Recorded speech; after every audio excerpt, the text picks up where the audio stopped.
Bismillahirrahmanirrahim. Alhamdulillahi rabbil alamin. Wassalatu wassalamu ala sayyidina Muhammadin wa ala alihi wa sahbihi ajma'in. Amma ba'du, faqad qala al-imamul muallif rahimahullahu ta'ala wa nafa'ana bihi wa bi barakati ulumihi wa ghafara lahu wa li masyaikhihi wa li masyaikhina amin. Far'un, adapun ini yaitu cabang masalah. Idza tanajjasa ma'ul bi'ri al-qalilu bimulaqati najisin lam yathur bin nazhi. Apabila terkena najis oleh air sumur, air yang sedikit, bimulaqati najisin, najisnya dengan bertemu najis, lam yathur, maka tidak suci oleh air itu, bin nazhi, dengan diciduk, ditauin, dibuangin. Bal yambaghi alla yunzaha liyaksural ma'u binab'in aw sabbi ma'in fihi. Bahkan seyogianya oleh bahwa tidak dibuangin air sumur itu agar supaya banyak oleh airnya, banyaknya dengan nyumber sendiri, au sabbi ma'in fihi, atau dituangkan air pada sumur tersebut. Awil kasiru bitaghayyurin bihi lam yathur illa bizawalihi, atau apabila terkena najis oleh air yang banyak, bitaghayyurin, dengan sebab berubah,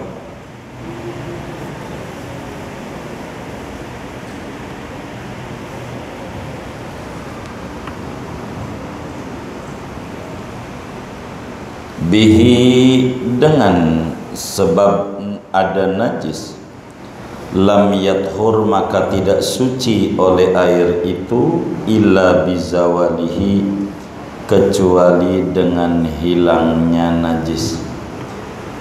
Fa in baqiyat fihi najasatun kasya'ri fa'ratin wa lam yataghayyar fa tahurun ta'adzara isti'maduhu. Maka jikalau masih ada pada air itu, air banyak, najasatun, oleh najis, seperti rambut atau bulu tikus, walam yataghayyar, dan tidak berubah air itu yang banyak itu, fatahurun, maka yaitu hukumnya suci, mensucikan, ta'adzara isti'maduhu, yang uzur oleh memakainya. Idh la yakhlu minhu dalwun, karena tidak lepas, tidak sunyi daripada bulu tikus itu oleh timba. Falyunzah kulluhu, maka hendaklah diciduin seluruhnya.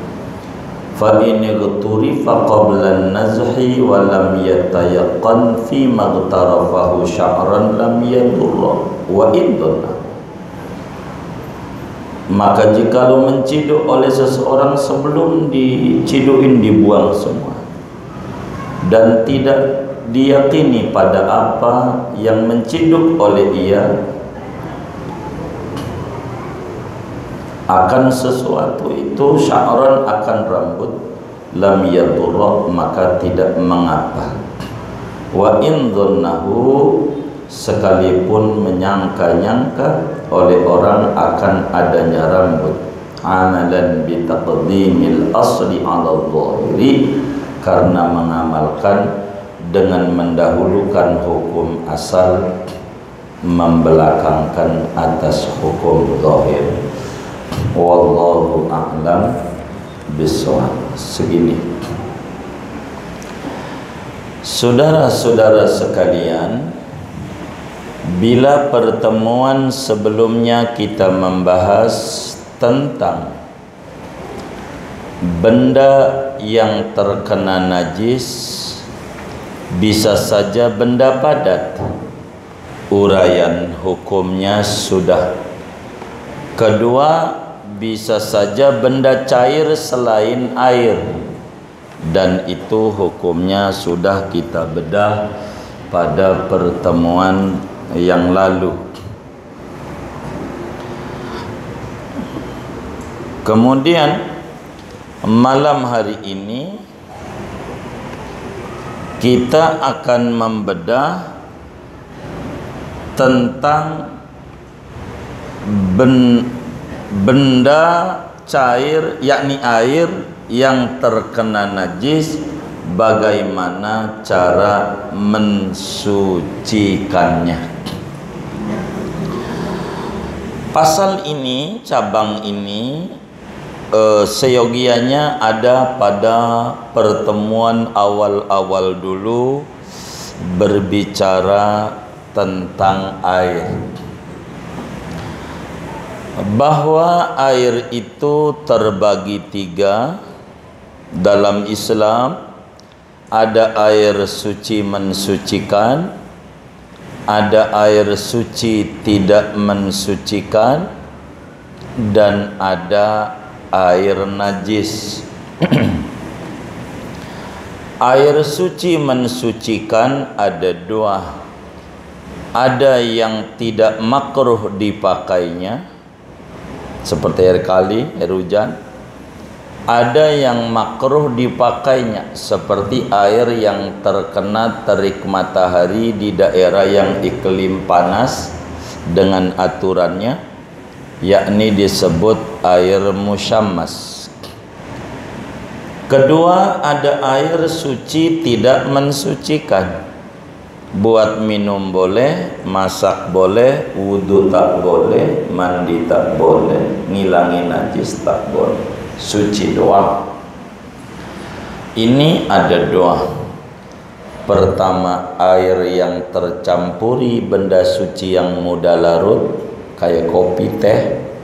Kedua, namanya air mustakmal, udah dipakai wudu, udah dipakai mandi junub, udah dipakai ngilangin najis. Ketiga, air najis, tidak suci, tidak mensucikan. Air najis ada dua macam. Yang pertama, air sedikit terkena najis meski tidak berubah, itu najis.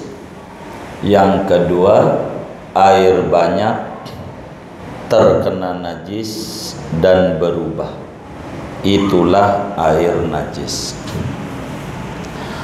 Nah, kajian malam hari ini bagaimana cara kita mensucikan kembali air najis ini.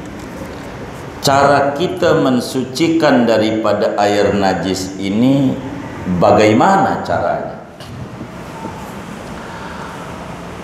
Maka saudara, air itu kan ada dua. Ada air sedikit terkena najis, walau tidak berubah, disebut air najis. Kedua, air banyak sekolam renang terkena najis dan berubah, itu disebut air najis. Bagaimana cara kita mengolah air najis supaya menjadi suci kembali? Maka peraturannya harus dilihat. Kalau air itu sedikit itu maksudnya di bawah 216 liter. Kalau air itu sedikit, maka supaya dia bisa suci kembali, caranya dibuang dulu najisnya kalau ada, lalu kemudian ditambahin air, tambahin aja lagi supaya mencapai air itu dua kulang. Tuh kalau sedikit, tambahin aja air, tambahin, mencapailah air itu 500 liter umpama. Udah 500 liter, walaupun penambahnya air najis, penambahnya udah terkumpul 500 liter dan tidak berubah. Pas udah 500 liter, rasanya biasa, warnanya, baunya biasa, maka air itu sudah suci, mensucikan. Contoh, ini air seember, kena kencing dikit, enggak berubah warna, rasa, bau, enggak ada, tapi kena kencing dikit. Karena air ini enggak mencapai 216 liter, namanya kategorinya air dikit. Itu asal kena najis dengan sendirinya najis. Supaya suci, kumpulin aja, cari ember yang ada najisnya lagi, kayak model ini umpama terkumpul 100 ember, kan seember itu bisa 10 liter ya isinya ya. 100 ember semuanya najis, semua kena kencing, gabung di kolam jadi satu, enggak berubah, maka air ini suci, mensucikan. Udah enggak berubah, pindahin lagi di ember, udah suci lagi. Tuh begitu caranya. Ini yang suka dibuat, disebut recycle namanya. Di hotel-hotel itu, dia air bekas mandi itu ditabung dalam satu bodeman di bawah, gede. Dari situ nanti dinaikin lagi ke atas buat mandi lagi. Nggak apa-apa. Kalau sudah suci, mensucikan. Itu namanya cara mensucikan air sedikit. Bagaimana kalau cara mensucikan air banyak? Kolam renang ada bangkainya, bangkai kambing mati di situ. Ada 3 cara. Kalau air banyak yang najis, umpama ada bangkai kambing, bau. Ini namanya air banyak tuh kalau kena najis dan berubah, maka dengan sendirinya najis. Maka kolam renang yang ada bangkai kambingnya tuh bau najis. Gimana supaya suci? Ada 3 cara. Di dalam mensucikannya ada 3 cara. Pertama, ambil bangkainya.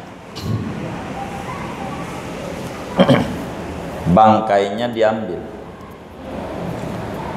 Sudah diambil bangkainya, airnya nggak usah dipakai 3 hari, seminggu, tutup aja kayak SPBU, masih dalam perbaikan. Padahal lagi audit tuh, nggak bener ini kayaknya nih, bahasanya kan halus, masih dalam, jadi enggak dipakai 3 hari, enggak bau. Yang tadinya bau, dengan didiemin aja air itu akhirnya baunya hilang. Bitulil muksi, dengan lamanya didiemkan air, maka bila hilang itu air sudah suci, mensucikan, enggak diapa-apain dengan udara yang ada.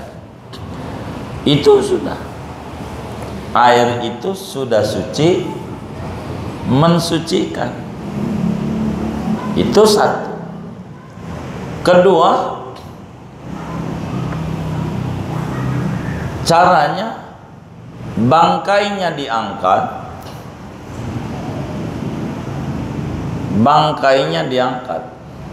dibuang, terus ditambahin lagi air, diisi lagi, apa 100 liter lagi, apa 200 liter lagi, ditambahin lagi. Pas udah ditambahin lagi, air itu 100 liter umpama, ditambah yang tadinya kolam itu tidak penuh, tambahin sampai penuh. Pas udah penuh kagak bau,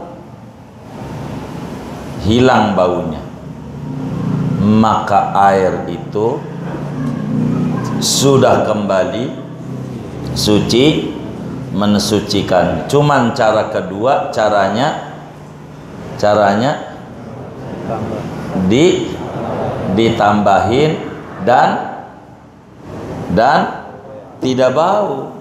Tidak bau ini rumus. Setelah ditambahin akhirnya baunya maka kembali suci, mensucikan. 2. 3,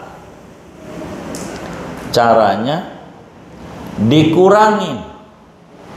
3, caranya bangkainya diambil,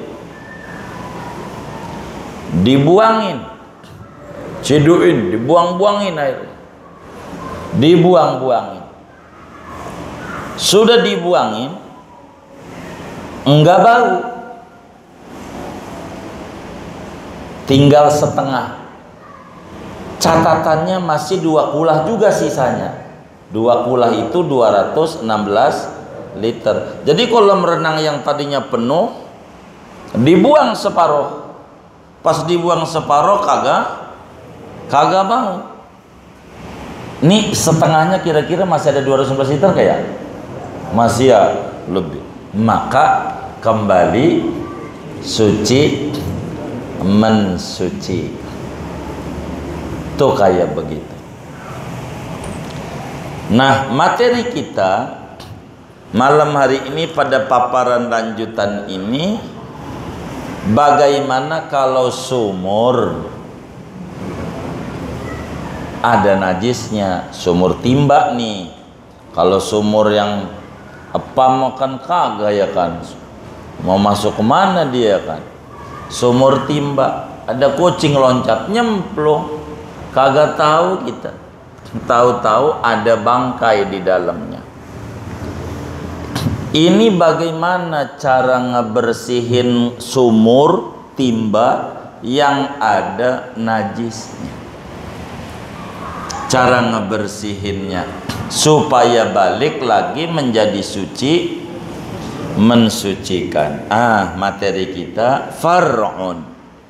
Idza tanajjasa ma'ul bi'ri al-qalilu bimulaqati najisin lam yathur bin nazhi bal yanbaghi alla yunzaha liyaksural ma'u binaba'in aw sabbi ma'in fihi.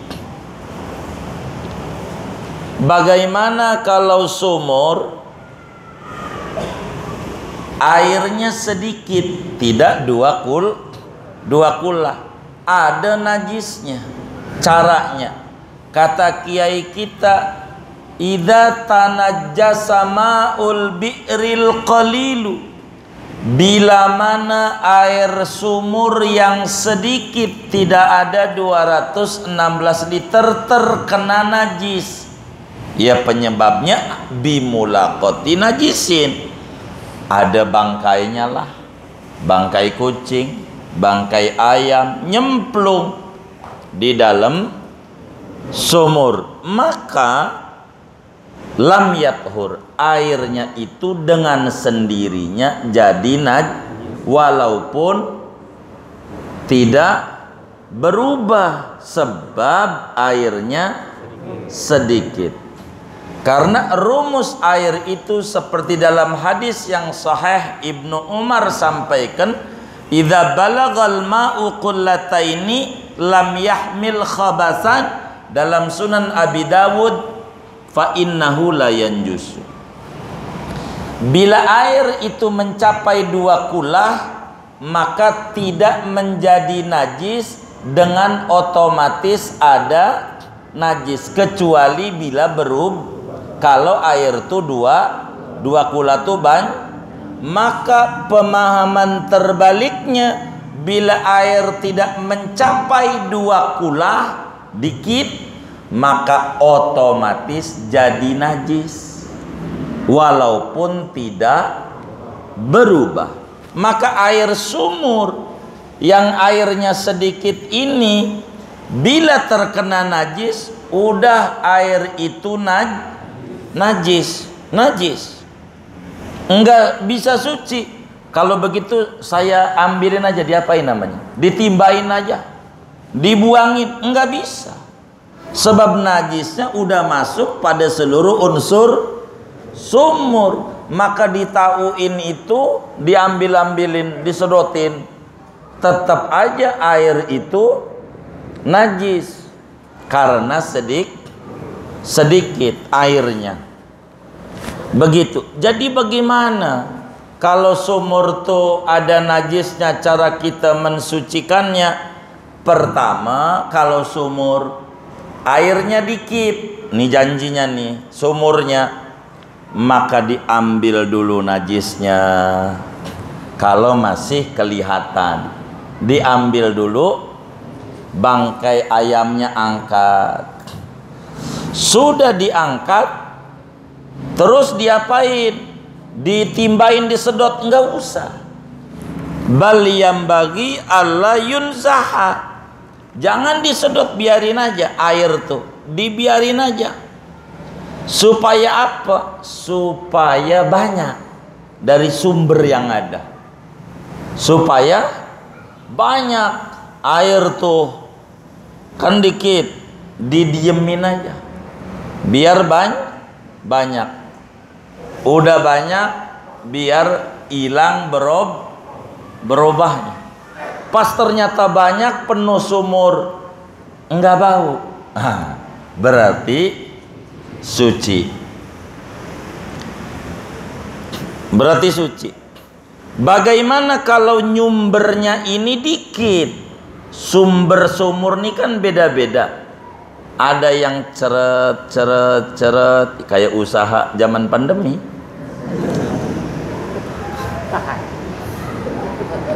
Enggak begitu, enggak. Alhamdulillah. Itu kalau dikit nyumbernya, sulit banyaknya, bagaimana? Maka kata yai kita, bal yambagi alla yunzaha, enggak usah disedot. Biar apa? Liyaksurul ma'u binab'in, supaya airnya menjadi banyak dengan sumber yang ada, mata air yang ada. Airnya banyak dan tidak bau. Kalau udah enggak bau, berarti hukumnya suci. Sebab al-hukmu yaduru ma'al illah wujudan aw adaman, dalam kaidah hukum. Hukum itu akan beredar mengikuti alasan. Bila najis itu menjadi sebuah hukum, air itu menjadi najis, maka bila bau itu, maka bila baunya hilang, maka hukum najisnya juga hilang, maka menjadi suci. Udah. Tapi kayaknya airnya nggak banyak, mata airnya ini ceret-ceret susah. Kalau enggak banyak, caranya ausab bima'in fihi, timbain aja, taruh di isi lagi dari tempat lah, masukin dalam sumur sampai banyak. Udah banyak enggak berubah. Kalau udah banyak dan enggak berubah, suci. Itu makna idza tanajjasa ma'ul bi'ril qalilu bimulaqati najisin lam yatul bin nazi bal yambagi alayun zaha liyaksural ma'u binab'in, sumber sendiri biar banyak atau enggak pakai sumber sendiri karena sulit, maka ausab bima'in fihi. Cara yang kedua adalah caranya biar dia ditambahin lagi. Awil kasiru, bagaimana kalau sumur ini airnya banyak terkena najis, maka bila sumur itu airnya banyak dan terkena najis, maka kalau tidak berubah tidak najis, tapi bitaghayyurin bihi, airnya berubah yang banyak. Kalau berubah lam yathur, air itu najis, tidak suci, illa bizawalihi, kecuali dengan hilangnya bau atau berubah itu sifat-sifat najis. Jadi kalau sumur itu airnya banyak lalu berubah bau, maka caranya ambil benda najisnya, didiemin sampai hilang bau. Kalau udah hilang bau, suci. Pokoknya air sumur banyak sama seperti air kolam renang banyak, begitu hukumnya. 3 caranya: diambil najisnya, didiamkan. Udah hilang sifat najisnya, menjadi suci. 2 caranya, kalau banyak ditambahin, tambahin aja lagi air lagi sampai baunya kalau udah hilang, suci lagi. 3 dikurangin airnya sampai baunya hilang. Ketika baunya hilang, dilihat air yang masih nyisa masih 2 kula atau tidak. Kalau sisanya masih 2 kula, masih suci. Masih suci dengan dikurangin. Sebab apa? Sebab penyebab datangnya najis ini berubah sudah sementara airnya banyak. Maka kalau airnya banyak bisa suci. Itu air sumur. Fa in baqiyat fihi najasatun kasya'ri fa'ratin walam yataghayyar fatahurun ta'adzara isti'maluhu. Jadi bagaimana kalau kemudian najisnya udah hancur, banyak rambut, bulu-bulu tikus, bulu ayam, bulu ini, banyak bulu di dalamnya. Setiap kita nimba dapat, waduh, ini bagaimana ini? Kalau yang kayak begitu najisnya ada, kalau ada bulu-bulunya masih ada najisnya seperti bulu tikus contohnya atau bulu ayam, maka dan airnya nggak berubah, dicium kok nggak bau, tapi masih ada benda maka air ini dihukumi oleh agama suci, mensucikan, namun kagak boleh dipakai wudhu, enggak boleh dipakai mandi, enggak boleh dipakai nyuci pakaian, nyuci najis. Kenapa? Sebab sulit, setiap ember diangkat ada najisnya. Berarti air yang seember ini kan enggak 2 kula terkena najis, dengan sendirinya najis. Maka ini air banyak kayak begini kagak bisa dipakai. Airnya mah suci, dipakainya kagak bisa. Kenapa kagak bisa? Sebab setiap idla yakhlu minhu dalwun, setiap ember selalu ada bulu najis, bulu najisnya. Tuh begitu, nggak bisa dipakai. Jadi caranya biar dipakai bagaimana? Fal yunzah kullu, Udah disedot sampai kering aja semuanya. Begitu.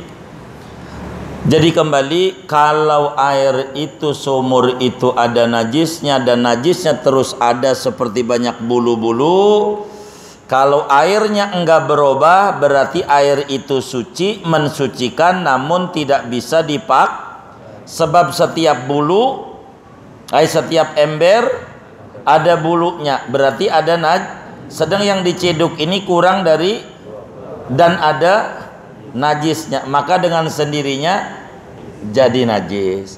Kalau diambil ketemu bulu, maka ember yang kita angkat ini karena air sedikit ada najisnya. Tapi kalau enggak ada apa-apa waktu diangkat, enggak ada tuh bulu-bulu, udah suci, pakai. Kenapa? Karena air yang diambil air suci, mensucikan. Tapi kalau ketika diambil, kata kitab kita, fa ini tarofa qoblan nazhi, kalau diciduk, ditimba sebelum disedot sampai kering, cuman kita enggak yakin ember yang kita angkut nih ada najisnya. Wong kita lihat enggak ada bulu. Nih hukum air ini bagaimana nih? Suci mensucikan enggak? Kata kitab kita, lam yadurro, enggak apa-apa. Ente pakai wudu boleh, ente pakai mandi junub boleh, ente pakai nyuci najis boleh. Dalilnya mana? Dalilnya mengamalkan hukum asal, mengamalkan hukum asal. Meski yang bagus diambil aja seluruhnya biar najisnya hilang. Tapi andai enggak disedot seluruhnya boleh saja, yang penting yang diambil enggak kita yakini ada najis. Karena dalam kaidah hukum seperti di dalam kitab Al-Asba wa Nadhair, Imam Jalaluddin As-Suyuti menerangkan, idza ta'aradul aslu wadh-dhahir nudhira, bila mana bertentangan hukum asal dan hukum lahir, hukum yang nampak, maka dilihat. Bila yang unggul adalah hukum asal, maka menangkan hukum asal. Bila yang unggul hukum zahir, maka menangkan hukum zahir. Contoh, kita sholat, sebelum nerangin materi kita karena kaidah hukum, kita sholat ragu 3 rakaat apa 4, 3 rakaat apa udah 4. Maklum lagi puyeng nih PPKM, mau diperpanjang lagi apa kagak gitu. Nih vaksin bagaimana? Kalau saya sih setuju ibu-ibu divaksin kalau masuk mall, kan nggak belanja-belanja ya kan. Begitu. Jadi ini bagaimana nih, 3 apa 4, 3 apa 4. Kalau ngelihat banyaknya ruku sujud udah 4. Tapi kalau ngelihat hukum asal 3 apa 4, yang pasti 3, yang ragu 4, maka menangkan hukum asal. Ambil 3 yang udah pasti aja. 3 udah pasti, 4 masih ragu. Udah ambil 3, tambah serakaat lagi. Begitu caranya. Sebelum salam sujud sahwi. Aturannya nanti di depan ada. Tapi kalau yang menang adalah hukum zahir, maka menangkan hukum zahir. Udah selesai salam tadi sholat maghrib. Tadi saya niatnya Isya apa maghrib ya? Begitu. Tadi Isya apa maghrib? Iya, kalau ngomong asal sih tentu maghrib lah, tandanya dia sholat itu. Tapi udah yang zahir aja, niat aja kagak dia. Niat, kalau sudah ragunya pada niat, menangin hukum zahir, berarti zahirnya ini niatnya udah sholat lagi, bangun ngaji, tinggal dulu, takut keburu isya, sholat maghrib. Tuh begitu. Ini begitu, menangin aja hukum asal, karena asalnya kolom itu udah nggak berubah dan di ember kagak ada bulu-bulu, asalnya suci, pakai saja. Walaupun kalau ngomong zahir ini bisa saja buang amalan bitaqdimil asli ala zahiri, mengamalkan kaidah memenangkan hukum asal dan membuang hukum zahir. Cuman berbicara air sumur ini bisa menjadi najis, dengan kejatuhan najis itu syaratnya dua. Yang bakal sumur itu menjadi najis. Pertama, najis yang jatuh bukan najis yang dimaafin. Kalau najis itu yang jatuh di sumur itu najis yang dimaafin, maka masih suci, mensucikan. Sumurnya nggak begitu dalam kayak di daerah-daerah di persawahan. Di Serang tuh 5 meter doang keluar air sumurnya. Ada burung masuk ke situ, minum, keluar lagi dari sumur. Wong airnya banyak, timbang diginiin doang bisa. Air, burung nyebur ke situ. Nah, yang namanya burung hidup itu makan nggak kira-kira? Makan. Kalau makan nggak? Saya mau tanya, tuh burung kalau cebok nggak? Hah? Kagak. Berarti pantatnya ada najisnya nggak? Ada najisnya. Nyebur tuh di sumur. Nggak apa-apa. Najis di mana? Kedua, bukan unsur kesengajaan. Kalau unsurnya sengaja baru najis. Kalau enggak sengaja tidak najis. Inilah materi kita sampai bacaan amalan bitaqdimil asli ala zahir. Wala yathuru mutanajjisun binahwi kalbin. Kemudian bagaimana cara membersihkan benda-benda yang kena najis mughalladhah, kena anjing, liur anjing, embernya dijilat anjing, piringnya.